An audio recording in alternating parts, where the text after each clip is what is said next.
So this is a look at the Delonghi Dedica EC680. There's a 685 out now which shares very, very similar components with a few revisions. So anything I say in this will pretty much carry over to the 685. We'll look at the differences between them as well. But this isn't just me unboxing it and reading you the brochure.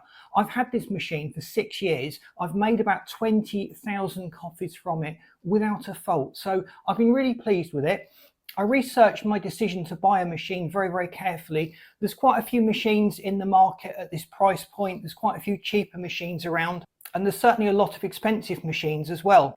But I felt this one gave me the best bang for my money, or the best coffee for the money that I was spending on it.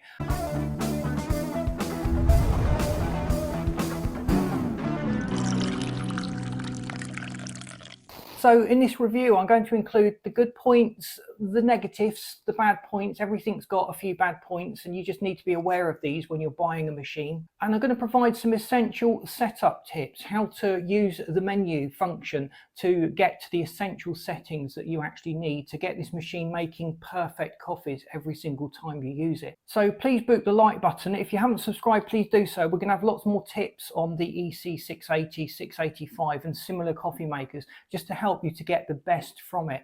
And we're also going to be looking at some accessories that you can buy for this machine that enhance the coffee making experience. If you've got any questions about this machine that you'd like me to cover, please ask them in the comments, and I'll either reply to you if I can straight away, or I'll do a dedicated video in the future that addresses those areas of concern or those questions that you might have. I wanted something that was flexible, that would take pods, and although this isn't a pod machine, it does take the ESE pods, which are like little tiny tea bags of coffee, and they just sit quite neatly inside the portafilter, and they work really well. When you're done, you just pull it out, discard it, and go and make another coffee.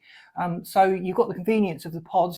There's a huge number of ESE compatible pods available for this machine from a wide variety of manufacturers, so your choice is certainly not limited. But I really wanted a machine that I could use ground coffee with. The revised EC685 is essentially similar. There's been some adjustments to the milk attachment, which allows two settings for either frothing milk for a cappuccino or just for warming milk if you wanted to make a latte-based coffee. And there's also underneath this a little drip tray. So that gives you the ability to use higher cups, and it's very easy to clean. You can still use higher cups on the 680 if you remove the drip tray, but cleaning becomes a little bit of a problem because it's not very accessible. You've got to get a cloth in there and getting it dry again because it's effectively like a bucket. It just seems to attract and soak up the water. So this is rated as a bar 15 pressure pump inside. Now, does that mean it's actually pushing 15 bars through the portafilter? Well, it doesn't. It's not a marketing gimmick. The machine has been rated to 15 bars. So much like buying a car, if you buy a Ferrari, it's going to cruise at 70 very, very happily. It's not working anywhere near its maximum design capacity, which is probably why this has lasted 20,000 coffees and 6 years. So in reality, if you measure the bar pressure, you get about 6 bars, but it's quite consistent throughout the shop for a machine of its class. Obviously, the pressure does vary slightly as the extraction process goes on, but in the main, you get 6 or just over 6 bars from this machine, which is enough to make a perfect coffee. So it uses a thermoblock heating system, which means it warms up really quickly. So from when you switch it on, it takes about 35 to 42 seconds to produce a shot of coffee, or to start producing a shot of coffee. So that's quite a fast warm-up time. And in a domestic home machine, that's what you want. It's not going to be on all the time. You're just going to want it on when you actually need a coffee. And you'll probably only be making 2 or 3 coffees at a time if there's 2 or 3 of you in the house. So the program options are accessible with pressing the menu buttons at the top. You press and hold the steam button for a few seconds. You'll just notice that the lights start blinking after a period of time when you've done that, and that indicates that you're in the menu. So each of the buttons will then start to flash in sequence, and depending on which one you select, you can choose a different function. So one of these buttons selects the water hardness.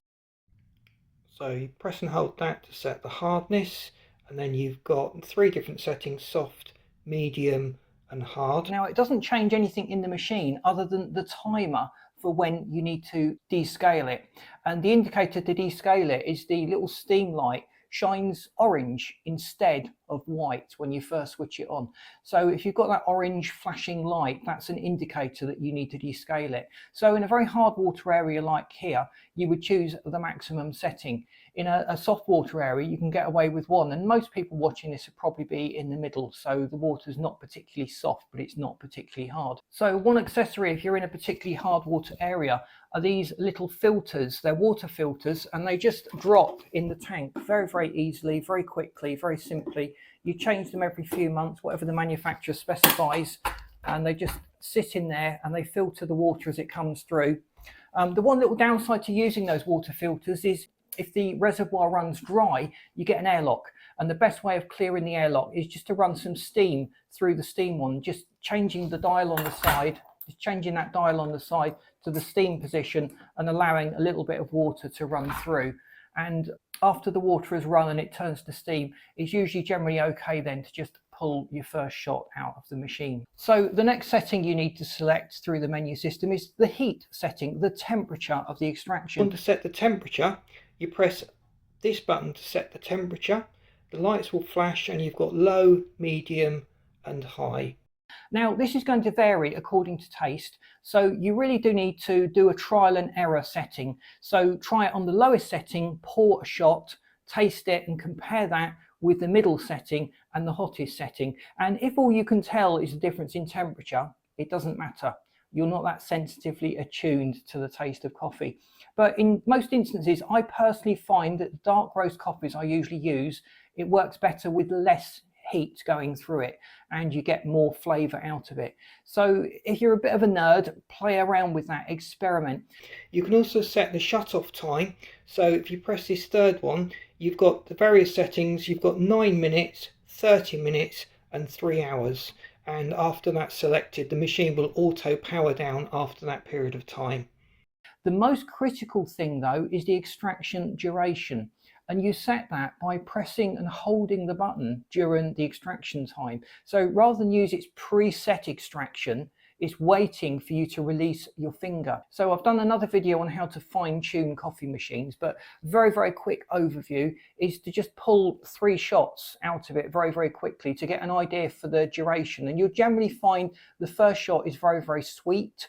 The second shot is nice, strong coffee, and the third shot is bitter. So you really want the extraction time to be somewhere there between the first and second shot for the ultimate flavour. But you need to play with your machine and experiment. And every coffee grind you get, every different type of roast is going to require a slightly different setting.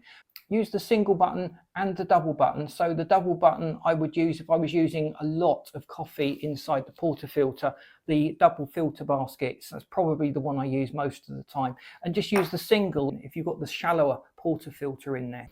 So negatives, it doesn't have a grinder on the top, but you're looking at a really nice compact machine. This fits really nicely into any kitchen, any office, and just tucks in the corner. The reservoir is very, very easy to fill, and you've just got a really nice looking machine. The downside of having a built-in grinder is cleaning is often a pain, and when the grinder packs up, you throw the machine away. You've got to get a new machine. So having a separate grinder and machine actually means that you can get the best of both worlds. You can source the best grinder, and this, I would say, is one of the best machines you can get for the money. So this has got a relatively limited cup height. You can't get the tall cups in there. If you want big mugs of coffee, you either have to take this little drip tray out and just use that to get the maximum height, or just use smaller cups or transfer it from an espresso cup into a conventional cup as you're making the coffee. Now this machine, like a lot of machines, will struggle with really fine grinds of coffee. It creates a little bit of a blockage. If you notice the portafilter there, it's got a tiny little hole in the bottom, and that tiny little hole can block up, and when it does, it's a real pain to clean. I have to put mine in a sonic bath of water and leave it running for about an hour, and that's generally enough to actually clean it. We're going to talk about a way around that when we start coming to the upgrades for this machine, because there's a nice little way to avoid that problem. So the plus is it takes ESE pods, which is really convenient. It takes ground coffee, which means you can grind any coffee you like to the correct coarseness and play around with this machine. It's got a choice of portafilters for double shots, single shots and ESE pods. There's a cup warmer on the top. It takes a while to warm up, so I would say that function is pretty useless in most households because you're just turning it on to make a couple of coffees and then it's done. So it's just starting to get warm now, and I probably won't come back to the coffee maker for at least an hour. I do try and space my coffees out through the day. Let me know how often you have coffee and how many coffees a day you have. So upgrades and mods for the EC680. Internal mods are possible. We can change the pumps. There's various components in there that can be uprated to produce more pressure or to last longer, but that's really for nerds when you start opening it up. So we're looking at mods that we can do quite easily to the machine, or little upgrades that we can buy. We've already spoken about the water filter that just drops into the water reservoir at the back, and that goes a long way to keeping the machine running efficiently, smoothly, improves the taste of the coffee, and you have to descale it less often when you've got those water filters in there. Another handy thing to have is a bottomless portafilter. That's a portafilter that doesn't have a bottom. You can actually see what's going on. These work really well with fine ground coffees and very freshly roasted coffee where there's a little bit of moisture still in the coffee. That avoids the problem of the portafilter blocking up. The downside of these is generally they spray a little bit of coffee as they pour, so they can be a little bit messy. You can get a little ring that just goes round to channel the coffee into your cup. And if you go cheap, you'll get more of that spray effect. The good quality ones are generally designed to produce more of multiple jets of coffee. And the nice thing is you can actually see what's happening in the coffee extraction as it happens. You just duck down low, look up, and you can see the amazingness of the coffee maker. The tamper that you get with these is plastic. It's rubbish. It's got a measuring scoop, which is sort of useful to have a measuring scoop, but you really do want to invest in a good quality metal tamper. These are really sturdy. You can get various sizes. Most of them come with an unscrewable top. So if you buy it for your coffee maker and then you upgrade your coffee maker and you go from say a 52mm to a 53 or 54mm, you can buy the base, just screw that on, and that's another little cheap upgrade. Now, I don't use the milk frother that's built into this machine, not because it's rubbish, it works really well, but cleaning it, it's a bit of a pain. I hate having to clean lots and lots of things. So I keep my life simple. I've got one of these little electric whisks, electric wands. This is a travel one. The Aero Latte brand has worked quite well. They last a long time, but that's a really good way of getting your milk foaming up really, really quickly. And I warm it in the microwave. But if you've got the 685, you can use this to warm the milk and froth it. So you've got the option of not just producing the frothy milk. We mentioned that the single hole in the bottom of the factory portafilter can sometimes block up, and cleaning it can be a bit of a pain, a bit frustrating at times. But you can buy these nice little ones that have got a little rubber ring inside. So these work really nicely. They just allow you to pop out that central part so you can get right in there and clean whatever it is blocking that little hole. So I really do recommend that if you've got this machine or a similar machine, you try and source one of these with the removable insert that's got the little rubber seal around it. They're very, very easy, very convenient, and it just helps you to keep your machine in top condition. So a note when you're descaling these is to use a descaler that is specifically designed for coffee makers. A lot of people have been using a kettle descaler. Now the inside of the kettle is predominantly metal. Inside this you've got various plastic pipes and rubber seals, and they can be quite sensitive to the acidity of the kettle descalers. So find a quality, reliable brand of descaler and use that in the machine, and use it whenever you get the indicator flashing up. Do keep an eye on your water reservoir. If it runs dry, you're going to strain the pump. It's going to be working in air instead of water, and it's going to start becoming noisy. So try and keep an eye on that. Make it a daily part of your routine. Put just enough in for a day and a bit and top it up to that level each day at a regular time, and hopefully it will never run dry. And if you've got that filter inside as well, there's that additional problem of the airlock that can happen, but I've told you how to get rid of that quite quickly and quite easily. So buying tips, you can buy these new. I always tend to buy things from auction sites. A little indicator as to the age of these machines is the amount of scratches on the drip tray. That is what 20,000 coffees looks like. It's really scratched up. But if that was a nice sort of mirrored finish like the back, there's not many cups put on that side, that's a good indicator that it's a low mileage machine. So if you see those in the auctions, you'll be surprised. A lot of people buy them, they don't set them up correctly, they're disappointed with the coffee it produces, and they sell it a week or two later, and they've literally only made a handful of coffees. So if you can get one of those and set it up properly as per the instructions in this video, you are absolutely laughing. So thanks for watching. I've lined this video up for you that you should find interesting. If you haven't subscribed to the channel, please do so, because we'd hate you to miss out on all these tips to help you to get the best out of your coffee and create the ultimate coffee experience every time you go into your kitchen. Thanks for watching. See you in this next video.